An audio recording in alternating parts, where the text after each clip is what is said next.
ভাইরা আমার, মুসা কালিমুল্লাহ আল্লাহর সাথে কথা বলে।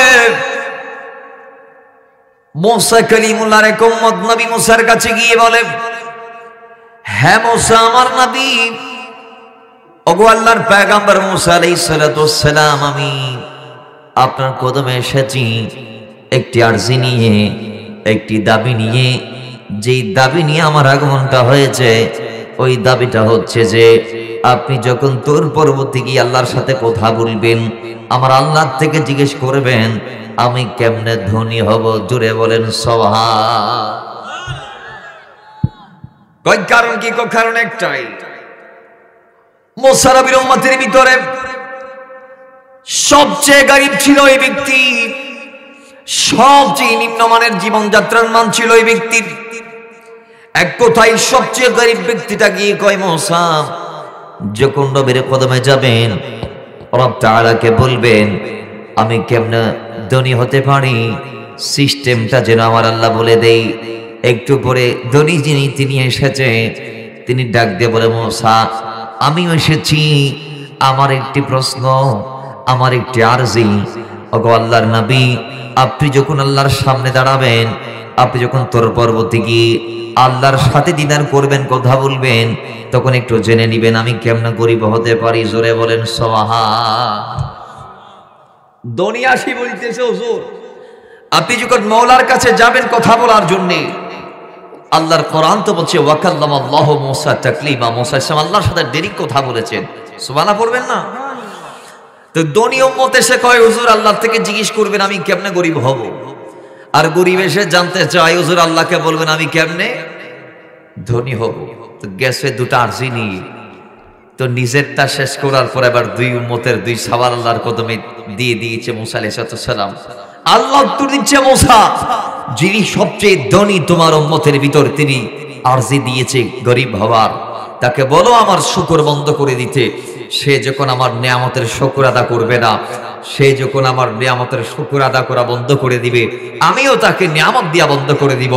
আর তোমার যেই গরিব উম্মত ধনী হইতে চায়, তাকে বলো আমার উপর শুকর আদা করতে বেশি বেশি, কারণ সে যখন আমার উপর শুকর আদা করবে, সে যখন আমার নিয়ামতে সন্তুষ্ট থেকে আমার শুকর গুজার করবে, তখন আমি ধীরে ধীরে ধীরে ধীরে আমি আল্লাহ তাকে নিয়ামত দিয়ে ধন্য করে দিব। জোরে বলেন সুবহান। বাবারা, দুনিয়ার মুসলমান, মুসা ইসলাম এবার উম্মতদের মাঝে আসলেন, দুইজনকে দুটাই উত্তর দিয়ে দিলেন। কয় আল্লাহ তোমারা বলছে শুকর আদা করতে, ও ধনী উম্মত তোমারে বলছে শুকর আদা করা বন্ধ করতে। আল্লাহ বলেছে শুকরিয়া বন্ধ করলে আল্লাহ নিয়ামত দিয়া বন্ধ করে দিবে। আর গরিব উম্মতকে বলেছেন যদি তুমি শুকর আদা করতে পারো, তাহলে আল্লাহ তোমাকে নিয়ামত বাড়িয়ে দিবে বলেছে। এখন গরিব যিনি, সে বলতেছে হায় রে, ও আল্লাহর নবী মুসা, আমি কেমনে শুকর আদা করবো? আল্লাহ আমাকে দিয়েছেটা কি? আমার এই জীবনটা কি জীবন? আমি কি নিয়ে শুকর আদা করব? আমি তো কোন রকম দুনিয়ার আলো বাতাস কে বেঁচে আছি, আমি আল্লাহর কি শুকর আদা করবো? আল্লাহর শুকর আদায়ের মতো আমাকে কি দিয়েছে? আল্লাহর নবী মুসা কালিমুল্লাহ ডাক দিয়ে বলছেন, উম্মত যতক্ষণ এই দাবির ওপর তুমি অনড় থাকবা, অটল থাকবা, ততক্ষণ নিয়ামতের দেখা তুমি পাবা না। আর যখন তুমি অল্পতে তুষ্টি হয়ে যাবা, যখন তুমি ডাল ভাত খেয়ে আলহামদুলিল্লাহ পাঠ করবা, তখন পরের দিন আল্লাহ তোমাকে মাংসের গোশতের ব্যবস্থা করে দিবে। জোরে বলেন সুবহান। তিনি ভাইয়েরা আমার, বাবারা আমার, তাহলে আল্লাহ বলছেন ওই গরিবকে শুকর আদা করতে, আর ধনীকে বললেন শুকর বন্ধ করতে। এখন ধনীকে বলার পর ধনী বলতেছে মুসা ইসলাম কেমনে সম্ভব? কয় আমার পুরো জিন্দেগি তো আমার মওলার দান। কার দান? জোরে বলুন কার দান? আচ্ছা আমাদের জীবনটা কি আমাদের? জোরে বলুন এটা কি আমাদের? এটা কি আমাদের দয়া, কিংবা এটা কি আমাদের অর্জন, কিংবা এই জীবন কি আমাদের মেরাজ? না, এটা আমাদের পূর্বপুরুষদের দেওয়া মেরাজ না, এটা আল্লাহর দান আমাদের জীবন। জোরে বলেন। এজন্য আমরা বলি কুল ইন্না সলাতি ওয়া নুসুকি ওয়া মাহইয়ায়া ওয়া মামাতি লিল্লাহি রাব্বিল আলামিন, এই সব কিছু আল্লাহর জন্য। জোরে বলেন সুবহানাল্লাহ। আসুন সে রবের শুকর আদা করে পড়ি আলহামদুলিল্লাহ। দয়ার রাসূল সাল্লাল্লাহু আলাইহি ওয়াসাল্লামের উপরে দরুদ ও সালামের হাদিয়া পাঠ করে দয়ার নবীকে স্মরণ করে একবার ডাক দিয়ে পড়ি ইয়া রাসূলুল্লাহ। জবান উঁচা করে পড়ি ইয়া নবী আল্লাহ। এবার বলি ইয়া রাহমাতাল লিল আলামিন, আরো জোরে ইয়া রাহমাতাল লিল আলামিন। আরেকবার দরুদ পড়ি সাল্লাল্লাহু আলাল হাবিব সাল্লাল্লাহু তাআলা আলাইহি ওয়া আলিহি ওয়াসাল্লাম। সাথে সাথে আজকের এই মাহফিল থেকে, এই নূরানী জলসা থেকে, এই ইবাদতের মহিনার এই ক্ষণ থেকে, এই মুহূর্ত থেকে আমরা স্মরণ করছি তাদের যাদেরকে আল্লাহর ওলি বলা হয়। সুবহানাল্লাহ। আমরা সবাই জানি এটা ওলি আল্লাহর বাংলাদেশ, ঠিক কি না? কেউ কেউ মনে করতেছে এটা মুক্তিযুদ্ধের পরে স্বাধীন হয়েছে, আর একদল এখন 24 সালে স্বাধীনতা পাইছে। কয় সাল? 24 সালে একদল স্বাধীনতা পাইছে, লাল স্বাধীনতা বলতেছে। আর একদল কিংবা পুরো বাঙালি জাতি বলে, আমরা সবাই বলি আমরা 1971 সালে আমরা বিজয় লাভ করেছি। কথা ঠিক কি না? কিন্তু আজকে যদিও দেশের ভূখণ্ডের স্বাধীনতা আমরা দাবি করছি, যেটাকে মুক্তিযুদ্ধের মাধ্যমে অর্জিত আমরা স্বাধীনতা মনে করি, সেটা হচ্ছে ভিটে মাটির স্বাধীনতা। সেটা ভিটে মাটির স্বাধীনতা। কিন্তু এই দেশে মুসলমানরা স্বাধীনভাবে চলতে, স্বাধীনভাবে বলতে, স্বাধীনভাবে হাঁটতে, ধর্ম ইসলামকে পালন করতে শিখেছে। আজ থেকে 800 বছর আগে ইসলাম এই দেশে স্বাধীন হয়েছে। ধর্ম ইসলামকে এই দেশে যারা স্বাধীন করেছে তারাই আল্লাহর ওলি। জোরে বলেন সুবহানাল্লাহ। এই দেশে এমন এক সময় ছিল, আজকে একদল ওলি মানে না। কি মানে না? বলি আল্লাহ, আল্লাহ বোঝার তৌফিক দান করুন। বুঝে না, না বুঝে অন্যায় করে, না বুঝে বিরুদ্ধে কথা বলে।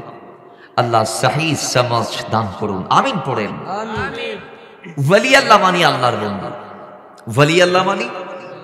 আমাকে রিকোয়েস্ট করা হয়েছে প্রথমে একটু ওলি আল্লাহ নিয়ে কথা বলতে। আমাদের আজকের সাবজেক্ট হচ্ছে নবীর প্রেম, কিন্তু সূচনাই ওলি আল্লাহ নিয়ে মাহফিলের সাথে সাদৃশ্য রেখে কয়েকটা কথা বলছি। বাবার আমার, ওলি আল্লাহ মানি কার বন্ধু? আল্লাহর বন্ধু। আল্লাহ তার বন্ধুদেরকে বন্ধুত্ব দান করে বান্দাটাকে বন্ধু বানিয়ে বিশেষ মর্যাদার অধিকারী বানিয়েছেন।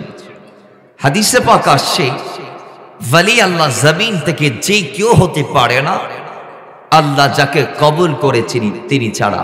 সুবহানাল্লাহ, জোরে বলেন। তাহলে কেউ যদি দাবি করলেও ওলি হতে পারবে, যদি আল্লাহ তাকে কবুল করে তাহলে তিনি ওলি। তো ওলি কি? আল্লাহর কোরআন বলছে 15 নং পারা 15 নং পৃষ্ঠা, আল্লাহ পাক নিজে এলান দিচ্ছেন দুনিয়ার মানুষ ওলি সে। ওয়াসবির নাফসাকা মা'আল্লাযীনা ইয়াদউনা রাব্বাহুম বিল গাদাতি ওয়াল আশিয়্যি ইরিদুনা ওয়াজহাহু ওয়ালা তা'দু আইনাকা আনহুম। কই ওলি সে যে রাত দিন 24 ঘন্টা আল্লাহকে ডাকতে থাকে। জোরে বলেন। তার মানে যে 24 ঘন্টা আল্লাহ আল্লাহ করে সেই আল্লাহর ওলি। সুবহানাল্লাহ, জোরে বলেন।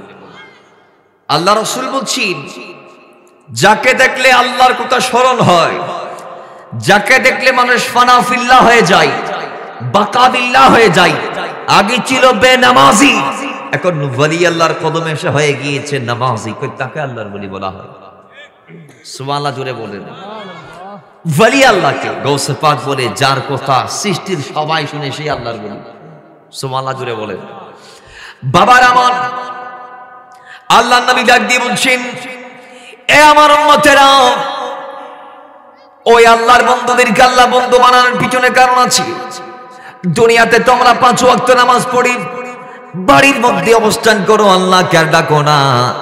আর যারা আল্লাহর ওলি তারা রাতে ঘুমায় না, দিনেও তারা ভালোভাবে বিশ্রাম নেয় না। কয় আল্লাহর ওলি যারা, এরা রাত দিন 24 ঘন্টা আল্লাহকে ডাকতে থাকে, ডাকতে থাকে। ইবনে ইমাম বুখারী শরীফের 4502 নং হাদিসের মধ্যে কোট করেছেন। হাদিস কালাম মিশকাতুল মাসাবির মধ্যে 197 নং পৃষ্ঠার মধ্যে এসেছে। আল্লাহ নবী ডাক দিয়ে বলে, কথা মানো, ইন্নাল্লাহ তাআলা ক্বাল, বলেছেন আমার আল্লাহ বলেছেন, ওই দুনিয়ার জমিন থেকে আমার বান্দারা ফরজের পাশাপাশি নফল পাঠ করতে করতে, আদায় করতে করতে এক পর্যায়ে আমি আল্লাহ তাদের নফল নামাজ দেখে, নফল ইবাদত দেখে, তাদের গোলামি দেখে, ইয়াদগারি দেখে, ওয়াফাদারি দেখে, তাবেদারি দেখে আমি আল্লাহ আমার বান্দাদেরকে ভালোবেসে ফেলি। হাত্তা উহিব্বাহু, আমি আল্লাহ যখন তাদেরকে ভালোটা বেসে ফেলি, এরপরে ওই আমার বান্দারা সাধারণ আর বান্দা থাকে না, এরা বান্দার থেকে বন্ধুত্ব আপডেট হয়ে যায় যখন তারা আল্লাহর বন্ধু হয়ে যায়। হাত্তা উহিব্বাহু ফাইযা আহবাবতুহু ফাকুনতু সামাউল্লাযী ইয়াসমাউ বিহি ওয়া বাসারাহুল্লাযী ইউবসিরু বিহি ওয়া ইয়াদাহুল্লাতী ইয়াবতিশু বিহা ওয়া রিজলাহুল্লাতী ইয়ামশি বিহা ওয়া রাইন সাআলানী লাউতি আম্মা ওয়া রাইন ইস্তাআযানী লাউইযান্না। জোরে বলেন সুবহান। কই ওই আল্লাহর ওলিরা বান্দা থেকে যখন বন্ধ হয়ে যায় আল্লাহর, ওই সময় তাদের কান সাধারণ কান থাকে না, তাদের কান আল্লাহর কুদরতি কান মোবারক হয়ে যায়। তাদের চোখের সাধারণ চোখ থাকে না, তাদের চোখগুলো আল্লাহর কুদরতি চোখ হয়ে যায়। তাদের হাতের সাধারণ হাত থাকে না, তাদের হাত আল্লাহর কুদরতি হাত মোবারক হয়ে যায়। তাদের কদম আর সাধারণ কদম থাকে না, তাদের কদমটা আল্লাহর কুদরতি কদম হয়ে যায়। ওই সময় জামিনের এই বান্দাগুলা আল্লাহর এই বন্ধুগুলা ওরা ইনসাআদানী লাউতি আম্মা, আল্লাহর কাছে যেটা চায় আল্লাহ সেটা দিয়ে তাদেরকে ধন্য করে দেয়। জুড়ে বলেন সুবহানাল্লাহ। তাদের দাম কম না বেশি? তো আওয়াজ দিবেন, কম না বেশি? কিন্তু আজকে আল্লাহর বান্দা বলতেছে আল্লাহর বন্ধুর বিরুদ্ধে, তার মানে গোলাম বলতেছে মালিকের বন্ধুর বিরুদ্ধে। তো মালিককে ছাড়ি দিবে? তো মালিক বলতেছে মান আদালি ওয়ালিয়ান, যদি আমার বন্ধুদের বিরোধিতা করো ফাকাদ আযানতুহু বিল হারব, তাহলে অস্তিত্ব আমি ধ্বংস করে দিব। ঠিক কিনা বলেন? আজকে দেখি মাজারে হামলা, আজকে দেখি আল্লাহর ওলিদের ওরস বন্ধ করা হয়।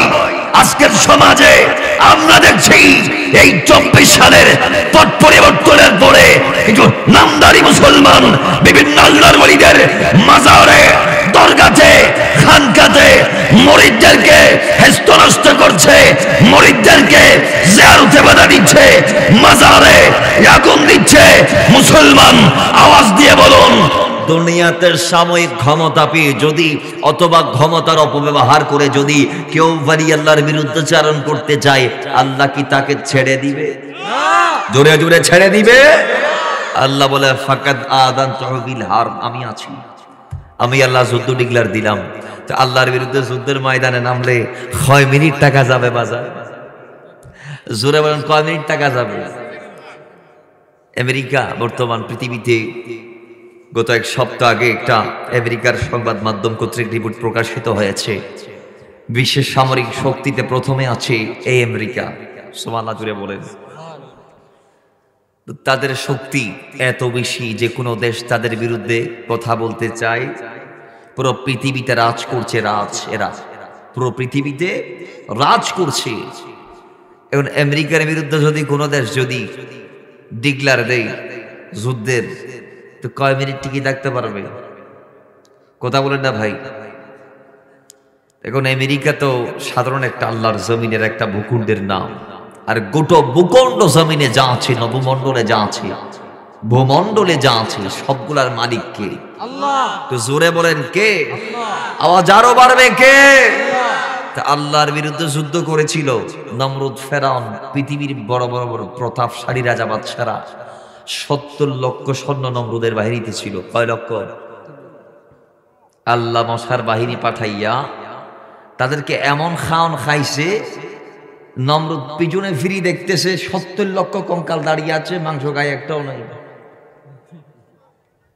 আমাদের বক্তারা তো নমরুদেরটা বলে ল্যাংড়া মশার কাহিনী, কিন্তু নমরুদের পিছনে যে 70 লাখ ছিল, এগুলার কি যে অবস্থা আল্লাহ করছে। নমরুদ পেছনে ফেরাই দেখতেছে 70 লক্ষ কঙ্কাল দাঁড়িয়ে আছে, বডির হাড়গুলা দাঁড়িয়ে আছে। খোদার কসম, মশা তাদের সমস্ত মাংস খেয়ে ফেলেছে। আল্লাহ চাইলে পারে কি পারে না? আওয়াজ আরো বাড়বে, পারে কি পারে না? খোদার ক্ষমতা আছে না নাই? তাহলে আল্লাহর বিরুদ্ধে ময়দানে নামলে টিকে থাকা সম্ভব? আপনারা ফেরাউনের বাহিনীর কথা তো জানেন, সাদ্দাদের বাহিনীর কথা জানেন, নমরুদের বাহিনীর কথা জানেন, আসহাবে ফিল হস্তি বাহিনী, তারাও এসেছিল আল্লাহর ঘর খানে কাবা ভাঙতে। আল্লাহ তাদের জন্য ছোট্ট ছোট্ট পাখি পাঠাইছে। আমরা যদিও আবাবিল পাখি বলি, আবাবিল মানি পাখির নাম না, আবাবিল মানি ঝাঁকে ঝাঁকে। আলম তারা কাইফা ফাআলা রাব্বুকা বিআসহাবিল ফিল। এখানে আল্লাহ আসহাবে ফিলের কি কাহিনী করেছিল সেই ব্যাপারে আল্লাহ পাক আইলান দিচ্ছে, হাবিব আপনি কি দেখেননি? আলাম তারা, আপনি কি দেখেননি? কাইফা ফাআল, আমি কি করেছিলাম বিআসহাবে ফিল, আসহাবে ফিলের সাথে। সুবহানাল্লাহ জোরে বলেন। আল্লাহ তাদেরকে পাখি দিয়েছে তাদের উপর, সেই পাখিগুলা ছোট্ট ছোট্ট পাখি, তিনটা তিনটা পাথর এনেছে। মুফাসসিরগণ বলছেন কেমন পাথর জানেন? পাথরগুলার সাইজ ছিল মসুর ডালের দানা পরিমাণ। মসুর ডাল চিনেন আপনারা? খাইছেন কোনোদিন? খাইছেন? না খাই, এরা এইটা নাকি খাইনো। আরে আল্লাহ রে, মসুর ডাল খান খাইয়ের ননরা সিটাইকে বাসা হই দি বুঝতে লাগবে ননরা, মসুর ডাল খাইয়ের ননরা কষ্ট লাগবে হইতে আর বাসা বুঝিতি, তারপর আমি বুঝোর মতো হই। আল্লাহ বুঝিবর তৌফিক দান করুক। ইরে মাশাআল্লাহ, তারা তো আর ভাষা বুঝতে দেখা যাচ্ছে। আল্লাহ সিলেটবাসীকে কবুল করুন। হবিগঞ্জের লাঘাই মৌবাড়ির মানুষ অত্যন্ত আশেক, তারা আমার নবীর দেওয়ানা। আজকের এই মাহফিলের কোন কোন শীতকে তাওয়াক্কা করে না প্রমাণ দিয়েছে, ইয়া রাসূলুল্লাহ আমরা ১৫০০ বছর আগে আসতে না পারলেও ১৫০০ বছর পরে এসে আপনার ইন্তেকালের আমরা জানান দিচ্ছি মৌবাড়ির জমিন থেকে, রাসূল আমরা আপনার পক্ষে আছি। কথা ঠিক কি না? আল্লাহ এই দাবির উপর আমাদেরকে কবর পর্যন্ত যাবার তৌফিক দান করুন। তারা আল্লাহর বিরুদ্ধে নামলে ময়দানে টিকে থাকা সম্ভব? আল্লাহ বলছেন মান আদালি বালিয়ান, ওলির বিরুদ্ধে যাবা ফাকাদ আযানতুহু বিল হার, ছাড়বো না, শেষ করে দিব। তাহলে আমাদের জন্য আফজল হচ্ছে ওলি আল্লাহদের কদম ধরে বসে থাকা। ঠিক কি না? ওই আল্লাহর ওলিদেরকে না মানলেও কিন্তু তুফান যখন হয় তখন সবাই মান। তাই ওলি আল্লাহর বাংলাদেশ, শাহজালালের বাংলাদেশ রহম করো আল্লাহ, রহম করো আল্লাহ, দয়া করো আল্লাহ। আল্লাহ এখন সবাই মানি নেই আবার তুফানের আগে আগে, কিন্তু তুফান আবার সরি গেলে কয় আমার বাংলাদেশ। কথা ঠিক কি না? কথা ঠিক কি না? আল্লাহ বোঝার তৌফিক দান করুন, আমিন। তো ওলি আল্লাহর বিরুদ্ধে যাবেন? জোরে বলুন যাবেন। হ্যাঁ, কিছু মাজারে যদি ইসলাম পরিপন্থী কোনো কাজ হয় আহলে সুন্নাত ওয়াল জামাত সেগুলার দায়ভার নিবে না। ঠিক কি না? কারণ ভণ্ড ভণ্ডই, সুন্নি কখনো ভণ্ড হতে পারে, গোলাম কখনো বেওয়াফা হতে পারে। আল্লাহ বোঝার তৌফিক দান করুন। আর জোরে বলেন আসুন নবীর প্রেম। আল্লাহ রাসূল সাল্লাল্লাহু আলাইহি ওয়াসাল্লাম দুনিয়াতে এসে যেই নবী আমাদেরকে পাক করলেন, জমিনকে পাক করলেন, জাহেলিয়াতের ঘোরকে দূর করলেন। আল্লাহর কোরআন বলছে ও জমিনবাসী তোমরা ওই রাসূলকে মুহাব্বত করো। জোরে বলেন সুবহানাল্লাহ। আর একটু জোরে বলেন বাবার আমার। আল্লাহ কি বলছেন? সূরা তাওবা 24 নং আয়াত। আল্লাহ পাক ডাক দিয়ে বলছেন কুল ইন কানা আবাউকুম ওয়া আবনাউকুম ওয়া ইখওয়ানুকুম ওয়া আজওয়াজুকুম ওয়া আশিরাতুকুম ওয়া আমওয়ালুন ইকতারাফতুমুহা ওয়া তিজারাতুন তাখশাউনা কাসাদাহা ওয়া মাসাকিনু তারদাউনাহা আহাব্বা ইলাইকুম মিনাল্লাহি ওয়া রাসূলিহি। আল্লাহ পাক ডাক দিয়ে বলে ঈমানদার তোমার বাবা, তোমার মা, তোমার ভাই, তোমার বন্ধু, তোমার স্ত্রী, তোমার বংশের সবাই, তোমার পছন্দের বাসস্থান, তোমার ব্যবসা বাণিজ্য, তোমার অর্জিত ধন সম্পদ সবগুলোর চেয়ে ঈমানদার তোমাকে আল্লাহ এবং আল্লাহ রাসূলকে আহাব্বা ইলাইকুম মিনাল্লাহি ওয়া রাসূলিহি, আল্লাহ আল্লাহ রাসূলকে এই সবগুলোর চেয়ে বেশি বেশি ভালোবাসতে হবে। জোরে বলেন সুবহানাল্লাহ। আমাদের দেশে একদল বক্তা মুফাসসির কোরআনের নাম দিয়ে কোরআনের তাফসীর করে কয় আল্লাহর নবীর ভালোবাসার কোনো কথা কোরআনে নাই। তাহলে সূরা তাওবার 24 নং আয়াত কি কেটে ফেলে দিতে পারবেন নি?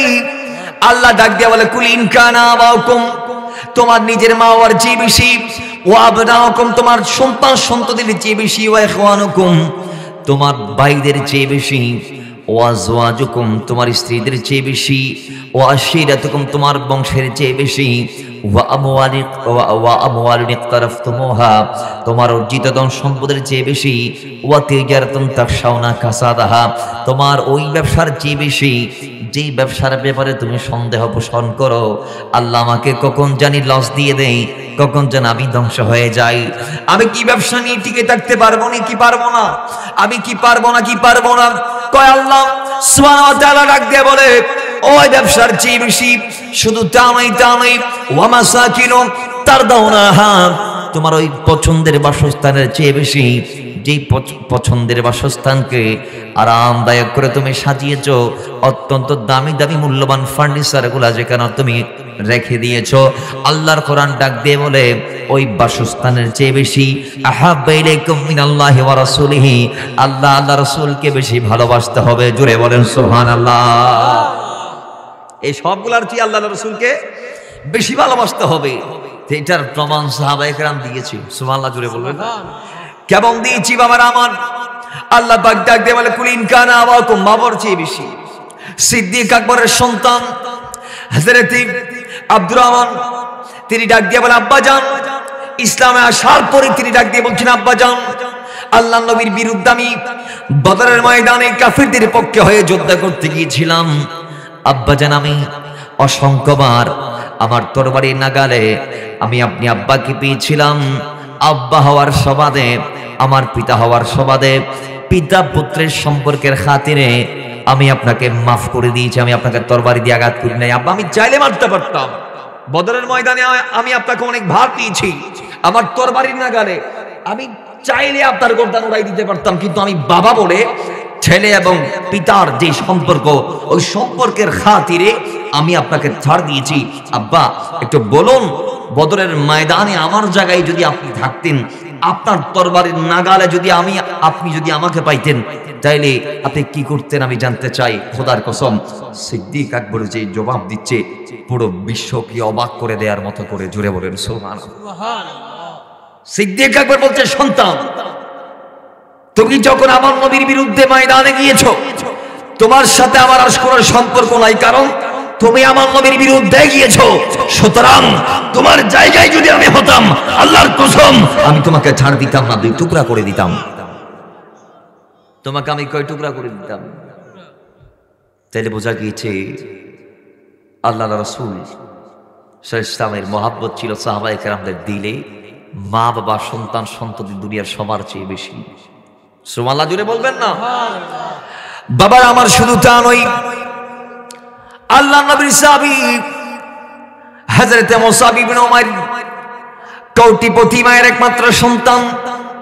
মুসাবের আরেকটি ভাই ছিল, বয়সে বড় ছিল হযরত মুসাব ইবনে উমাইর। তিনি আল্লাহ নবীর কদমে আসার আগে আরবের সবচেয়ে সুন্দর দামি পোশাক তিনি পরতো।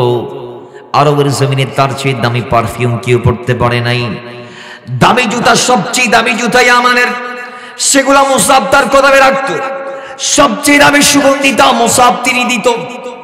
যাই হোক আমার ভাইয়েরা, এই দামি পরিবারের এক সন্তান হযরত মুসাব ইবনে উমাইর যখন আল্লাহ নবীর কদমে গেলেন, যেদিন তিনি নবীর কদমে গিয়েছেন, সেদিন তিনি রাসূলুল্লাহর কদমে গিয়ে জান্নাত জাহান্নামের বয়ান শ্রবণ করলেন। জান্নাতের বয়ান শ্রবণ করার পরে তার দিল তাকে বলছে, এ মুসাব, দেরি আর করা যাবে না।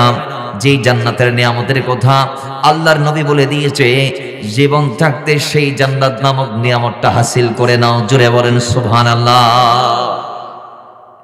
আর যেই জাহান্নামের আযাবের কথা আল্লাহ রাসূল বলেছি, সেই জাহান্নামের জন্য অপেক্ষা করা যাবে না, ওটার থেকে বাঁচার জন্য দোয়া করো আর জান্নাত কামনা করো।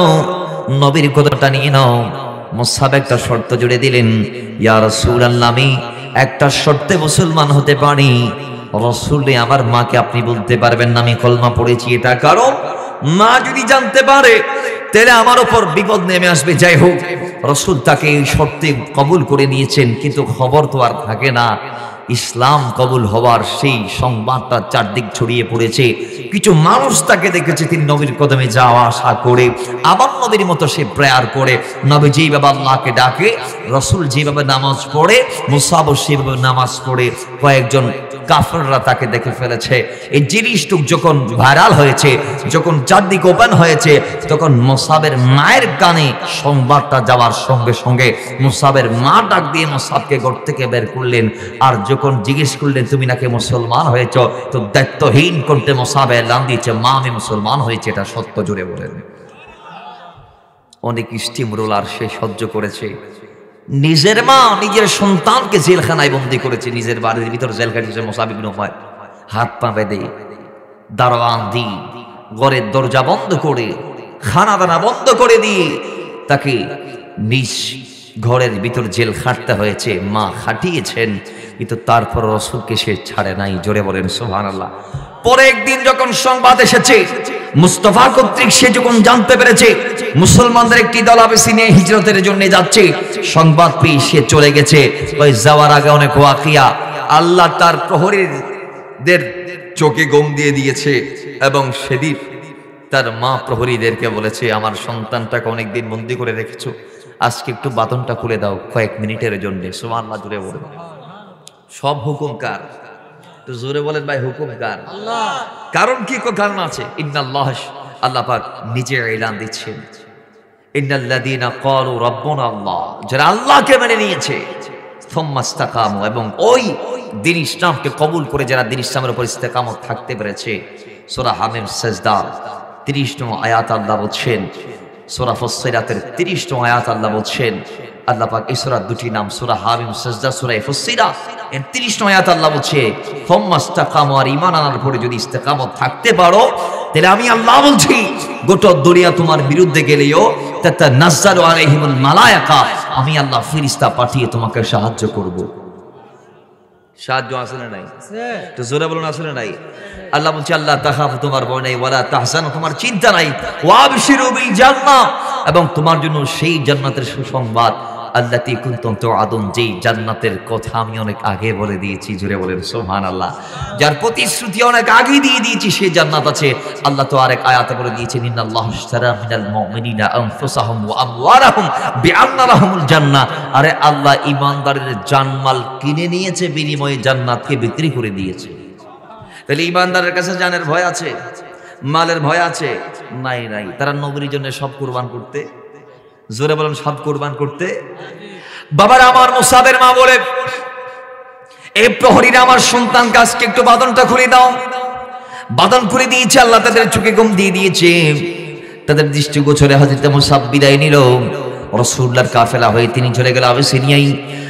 সেখানে কিছুদিন থাকি, তারপরে তিনি আবার আল্লাহ নবীর বিচ্ছেদের যন্ত্রণা সহ্য করতে না পেরে তিনি আবার মক্কায় আসলো।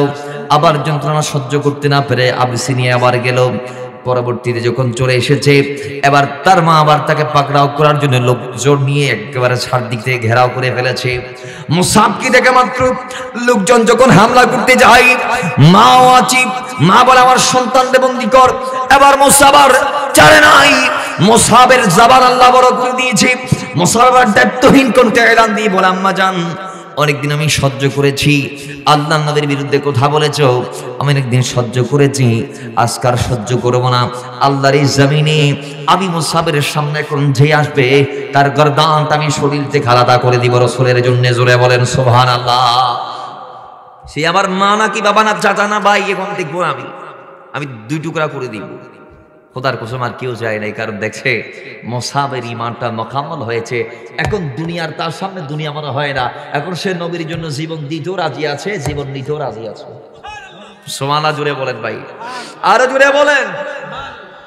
মা ডাক দিয়ে বলে, এখন তো এর আর বসে আনা যাবে না। তো মুসাব এই সুযোগে খেদমত চালাই দিচ্ছে, কয় আম্মা জান, আমি আপনাকে আমার নবীর দিন কবুলের জন্য প্রস্তাব দিচ্ছি।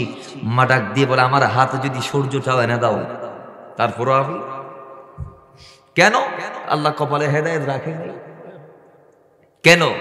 আল্লাহ কপালে, আজকে যারা ওলি আল্লাহরে ছিল না, আল্লাহ তোমাদের কপালে ওলি আল্লাহ ছিলার সেই নূর রাখে নাই। কথা ঠিক কিনা? আর যারা চিনতে পেরেছে, তারা কোরআন হাদিস না পড়েও মাদ্রাসায় না গিয়েও চিনতে পেরেছে, কারণ আল্লাহ তাদের কপালে হেদায়েত রেখেছে। বিদায় নবীকে চিনতে, ওয়ালিদেরকে চিনতে তাদেরকে মাদ্রাসায় যেতে হয় নাই, তারা ভাঙ্গা করে বসে বসে নবী চিনে ফেলেছে। কিন্তু আরেক দল আছে, ডক্টরেট ডিগ্রি নামের আগে লাগানোর পরে নবীরে চিনতে পারে না। এজন্য বলতেছে নবীরে ভালোবাসার কোনো কথা কোরআনে নাই, হাদিসে নাই। এগুলা কি মেনে নেওয়া যাবে? এগুলা কি মেনে নেওয়া যাবে? বাবারা আমার, সাহাবায়ে কেরাম সূরা তওবার 24 নং আয়াত কি সামনে নিয়ে তারা জীবনটা কেমন ভাবে পরিচালিত করেছে। আল্লাহর নবীর জন্য তারা নিজের জীবনটা কোরবান দিয়েছে, বাবার জীবন কোরবান দিয়েছে, মার জীবন কোরবান দিয়েছে। হযরত সুমাইয়া রাদিয়াল্লাহু তাআলা আনহু আম্মার ইবনে ইয়াসারের মা, আম্মার ইবনে ইয়াসারের সামনে তার ভাইয়া তার আব্বা জান ইয়াসারকে শহীদ করা হয়েছে। আম্মার কলমা ছড়ে নাই, আম্মা সুমাইয়াকে শহীদ করা হয়েছে। হযরত আম্মার কলমা ছড়ে নাই, তার আপন ভাইটারও শহীদ করা হয়েছে। তারপর আম্মার ইবনে ইয়াসার কলমা ছাড়ে নাই। সর্বশেষ আবু জাহাল আম্মার ইবনে ইয়াসারের উপর স্টিম রোলার চালিয়েছে। হযরত আম্মার ইবনে ইয়াসার কলমা ছাড়ে নাই। কারণ কি? কারণ তার দিলে গোটা দুনিয়ার চেয়ে মা বাবা সন্তান স্ত্রী পুত্র সন্ততি যা আছে সবগুলার চেয়ে যেটা বেশি ছিল সেটা হচ্ছে আল্লাহ এবং আল্লাহ রাসূলের ভালোবাসা। জুড়ে বলেন সুবহানাল্লাহ। বিদায় সে নবীকে ছাড়তে পারে? জীবন ছেড়ে দেওয়ার সিদ্ধান্ত নিয়েছে। যখন মারতেছে সিদ্ধান্ত নিয়েছে জীবন যাবে, তারপর নবীকে ছাড়তে পারবো? হযরত বেলালকে ছিলেন? বেলালের নাম শুনেছেন? মুয়াজ্জিনে রাসূল 10 বছর আযান দিয়েছে। কয় বছর? জোরে বলেন কয় বছর? 10 বছর আযান দিয়েছে মুয়াজ্জিন রাসূল হযরত বেলাল রাদিয়াল্লাহু তাআলা। সে বেলাল কৃতদাস ছিল, কৃতদাস, যাদের সমাজে কোনো মূল্য নাই, যাদের কোনো চাহিদা নাই, দাবি নাই, আবদার নাই, যাদের নাই নাই কিচ্ছু নাই, কোনো সম্মান নাই, তাদেরকে গোলাম বলা হয়। সে গোলাম হযরত বেলাল ইসলামে আসার পরে এমন ভাবে মকবুল হয়েছে যে আরবে সবচেয়ে ছোট চোখে গোলামদেরকে দেখা হতো। সেই বেলাল রাসূলের সামনে দাঁড়িয়ে দৈনিক 5 বার করে আযান দিত এবং মক্কা বিজয়ের পরে সেই বেলালকে আল্লাহ রাসূল খানায়ে কাবার ছাদে উঠতে নির্দেশ দিয়েছিলেন। জোরে বলেন সুবহানাল্লাহ। কেমন উৎসাহ আল্লাহ তাকে করলেন এবং রাসূল বললেন, বেলাল আমি যখন মেরাজে গেলাম আমি জান্নাতে তুমি বেলালের ঘর দেখেছি। সুবহানাল্লাহ। জোরে বলেন এই বেলাল জান্নাতে আমি তোমার ঘর দেখেছি। বেলাল আমি শুধু তা নয় এটাও দেখেছি, আমি রাসূল যে গলি দিয়ে হেঁটেছি জান্নাতের, যেই নদীর পারে পারে আমি হেঁটেছি, আমি দেখেছি তুমি বেলালও আমার পিছনে আছো। বেলাল তোমার কি এমন যোগ্যতা, কি এমন তোমার এবিলিটি আমি রাসূল জানতে চাই। বেলাল ডাক দিয়ে বলে, ইয়া রাসূলুল্লাহ আপনি মদিনাওয়ালা আমাকে একটা নির্দেশ দিয়েছেন, একটা দায়িত্ব দিয়েছেন, একটা জিম্মাদারি দিয়েছেন, ওয়াক্ত হলে আমাকে আযান দিতে হবে। ইয়া রাসূলুল্লাহ ও নবী আপনি রাসূল বলার পরই আমি দায়িত্বটা যখন নিয়ে নিয়েছি, দায়িত্ব পালন করার জন্য সর্বপ্রথম আমাকে আমি বেলালকে মসজিদে কদম দিতে হয়। ইয়া রাসূলুল্লাহ আমি মসজিদে যখন কদম দেই রাসূল ওই সময় আমিও জুনিয়ে কদম দেই, আর কদমটা দেওয়ার সঙ্গে সঙ্গে আপনি নবীর একটা হাদিসকে আমি ভালোভাবে অনুসরণ করেছি। সেই হাদিসটা হচ্ছে যে ইমাম বুখারী কোট করেছে, যখন আমার কোনো ঈমানদার উম্মত মসজিদে কদম দিবে সে কদম দেওয়ার সঙ্গে সঙ্গে অর্থাৎ ঢোকার সাথে সাথে যেন 2টা রাকাত সুন্নাত নামাজ আদায় করে নেই। জোরে বলেন সুবহানাল্লাহ। কয় রাকাত? নামাজ দিয়ে কয় রাকাত? 2 রাকাত পড়লে লাভ কি? 2 রাকাত পড়লে লাভ হচ্ছে আল্লাহ রাসূল বলেছেন ওই 2টা রাকাত পড়ে বান্দা যতক্ষণ বসবে মসজিদে আর ফরজ নামাজের ওয়াক্ত যতক্ষণ হবে 2টা রাকাত পড়ে মাঝখানে বান্দা যতক্ষণ ইচ্ছা মসজিদে বসুক না কেন আল্লাহ বান্দাকে ইবাদত করার সওয়াব দিবে। তো বেলাল বলে, রাসূল আপনার মুখ থেকে শোনার পর আমি ওই হাদিসটাকে এমন ভাবে মেনেছি, আপনার একটা বাণী, আপনার একটা নির্দেশ, আপনার একটা আদেশ, আপনার একটা প্রত্যাদেশকে আমি আমার জীবনের সঙ্গী বানিয়েছি। রাসূল আমি আপনার মহাব্বতে আপনার এই কথাকে এমন ভাবে মেনেছি যে আমার জানা মত আমি মসজিদে ঢোকার পরে কোনোদিন এই 2টা রাকাত না পড়া আমি বসি নাই, অর্থাৎ আমি 2টা রাকাত আদায় করেছি। মসজিদে ঢোকা মাত্রই 2 রাকাত সুন্নত নামাজ আমি আদায় করতাম। মনে হয় ইয়া রাসূলুল্লাহ এই আমলটা আল্লাহর বড় পছন্দ হয়েছে, এর বিনিময় স্বরূপ আল্লাহ মনে হয় জান্নাত আমার ঘর নির্মাণ করে রেখেছে। জোরে বলেন সুবহানাল্লাহ। দুনিয়াতে যে বেলালের কোনো ঘর নাই, জান্নাতে সেই বেলালের ঘর আল্লাহ বানিয়ে রেখেছেন। সুবহানাল্লাহ। জুড়ে বলবেন না সুবহানাল্লাহ। তাহলে আল্লাহর নবীর প্রেমে সব সম্ভব হয় কি হয় না? জোরে বলো। বেলাল এখনো দুনিয়ায়, কিন্তু বেলালের ঘর আল্লাহ বানিয়ে রাখছে কোথায়? জোরে বলেন কোথায়? তারে কি কম আঘাত করছে না? কেমন মারছে? কয় তারে এমন মারা মারছে যেগুলা বলার বাইরে। কেমন? তার মালিক ছিল উমাইয়া বিন খালফ। খবর পেয়েছে মালিক যে তার গোলাম বেলাল আমার নবীর কদমে গিয়ে কলমা নিয়ে নিয়েছে, মুসলমান হয়ে গিয়েছে। এখন কাফেররা খুব শক্তভাবে তাদের নিজ নিজ কর্তৃত্বের ভিতর যারা ছিল এদেরকে তারা অত্যন্ত নাজুক পরিস্থিতির মধ্যে ফেলেছিল নির্যাতনের মাধ্যমে। এমনকি পরিস্থিতিকে তারা সামাল দিতে নির্যাতন অনেক বাড়িয়েও দিয়েছিল। যেমন হযরত বেলালকে প্রথমে বলেছে, বেলাল আমি সংবাদ পেয়েছি, এরা সবাই বলছে তুমি নাকি মুসলমান হয়ে গিয়েছো। কহা, কারণ as-sidqu yunji wal kidhbu yuhlik, সত্য মুক্তি দেয়, মিথ্যা কি করে ধ্বংস করে।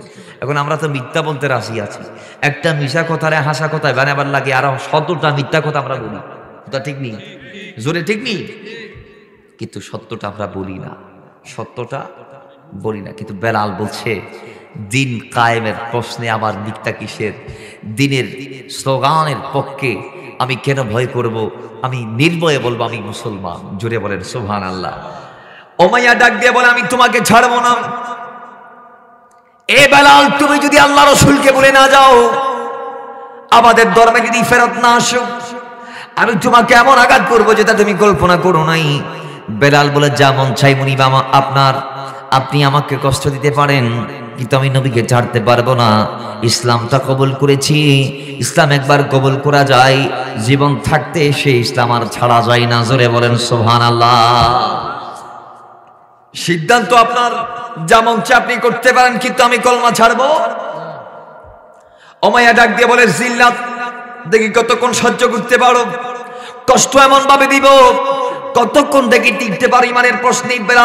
বেলাল বলে দেখি আপনি কি পারেন। এবার একের পর এক মার। প্রথমে বেলাল কুলঙ্গ খুললেন, নাউজুবিল্লাহি মিন যালিক, বেলালের সমস্ত কাপড়গুলা তেরা খুললেন। খোলার পরে হযরতে বেলালের গলার মধ্যে উঠে রশি লাগিয়ে দিলেন। উঠে রশি লাগিয়ে সে বেলালকে বখাটেদের হাতে তুলে দিয়ে বলে, বখাটেরা, এই আরবের জমিনের প্রত্যেক টলিগলি, আরবের প্রত্যেকটা জায়গায় জায়গায় বেলালকে তোমরা ঘোড়ায় নিয়ে আসো, তাকে উলঙ্গ করে প্রদর্শন করাও, সবাই তারে দেখুক। এরপর পিছন থেকে বাচ্চাদেরকে নির্দেশ দিল তোমরা পাথর মারো। তো বাচ্চারা পাথর মেরেছে, আর গলার মধ্যে উঠে রশি লাগিয়ে সেই রশি ধরে টানতে টানতে গোলাম বেলাল কি তারা যেমন ইচ্ছা তেমন করেছি। বেলালকে আবার গোটো আরবটা ঘুরিয়ে দেখিয়ে তাকে উলঙ্গ প্রদর্শন করিয়ে পিছন থেকে পাথরের আঘাত করিয়ে সর্বশেষ যখন জানতে চাওয়া হয় তার কদমে, বেলাল সিদ্ধান্ত এবার তুমি দাও, নবীর পক্ষে থাকবা নাকি থাকবা না। বেলাল ডাক দিয়ে বলে জীবনটা যাবে, 1000 বার যদি আল্লাহ জীবন দেই, এই 1000 বার আমি আমার জীবনটা নবীর কদমে দেওয়াটা পছন্দনীয় করলাম। জোরে বলেন সুবহানাল্লাহ। আমি আমার জীবনটা নবীর কদমে দেওয়াটা পছন্দ মনে করি। তো সুতরাং আমার জীবনটা একবার নয়, আল্লাহ যদি 1000 বারও দেয়, এই জীবন 1000 বার আমি নবীর কদমেই দেব। সুতরাং যেমন চাই করে আমি দিন ছাড়তে পারবো না। তো তারা যেমন চাই করেছে, কেমন করেছে, বেলালকে তাকে চিৎ করে শুইয়েছে, পিঠ আর তার সিনায় পাকের উপরে বিরাট পাথর তুলে দিয়েছে, ওপরে জালেমরা দাঁড়িয়ে ভর দিয়েছে, প্রেসার ক্রিয়েট করেছে, তার দম বন্ধ হয়ে গেছে। তিনি এমনও চিৎকার মেরেছে সেদিন সওয়াত থেকে, ইয়া আল্লাহ, ইয়া আল্লাহ, ইয়া আল্লাহ। আরেক বর্ণনার মধ্যে আসছে, কয় বেলাল সেদিন তার সিনার ওপর যখন পাথর দিয়ে ওপর দিক থেকে জালেমরা দাঁড়িয়ে যখন প্রেসার দিচ্ছে, তখন সে বলছে, জালেমরা তোমরা যেই আল্লাহকে এক বলে মানতে নারাজ, আজকের মৃত্যুর শয্যায়ও আমি বলবো আহাত আমার আল্লাহ এক। জোরে বলেন সুবহানাল্লাহ। আমার আল্লাহ। কিছু বর্ণনার মধ্যে আসছে, কয় বেলাল সেদিন বলেছে ইয়া আহমদ, ইয়া আহমদ বলে আমার নবীর নাম। সুবহানাল্লাহ, জোরে বলবেন না? যাই হোক ভাইরা আমার, সারাদিন তারা মন বলে কষ্ট দিয়েছি। সন্ধ্যা যখন হলো, বেলালকে জিজ্ঞেস করা হলো, এই বেলাল রাত হয়েছে, তোমার কোন মুসলমান ভাই তোমারে বাঁচাইতে আসে নাই? বেলাল সিদ্ধান্ত তুমি নাও, তুমি বলো কলমা কি রাখবা নাকি ছেড়ে দিবা, নাকি আমরা স্টিম রোলার আরো বেশি করে চালাবো, কষ্ট কি দেব নাকি বন্ধ করে দিব, তুমি কি কলমা ছাড়বা নাকি ছাড়বা না, আমাদেরকে সিদ্ধান্ত দিয়ে দাও।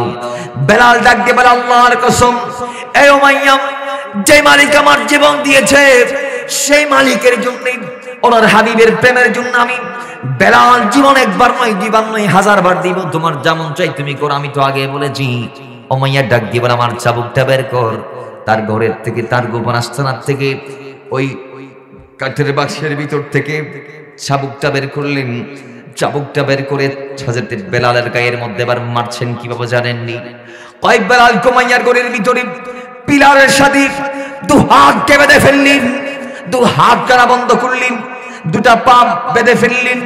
এবার তার পুরো শরীরটা উলঙ্গ অবস্থায় আছে।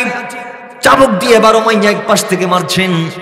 চাবুকের রশিটা যখন বেলালের গায়ে গিয়ে লাগে, আল্লাহর কসম, বেলাল নিজে বলেছেন শাবকের আঘাত প্রত্যেকটা যখন আমার গায়ের মধ্যে লেগেছে, আমি বেলাল দেখেছি আমার গা ছেদ করে ভেদ করে ফেল করে আমার শরীরের রক্তগুলা জমিনের মধ্যে পড়েছে। আল্লাহর কসম, প্রত্যেকটা আঘাতে আমি বেলাল জ্ঞান হারিয়েছি। এরপর আমি নবীর কদমটা ছাড়ি নাই।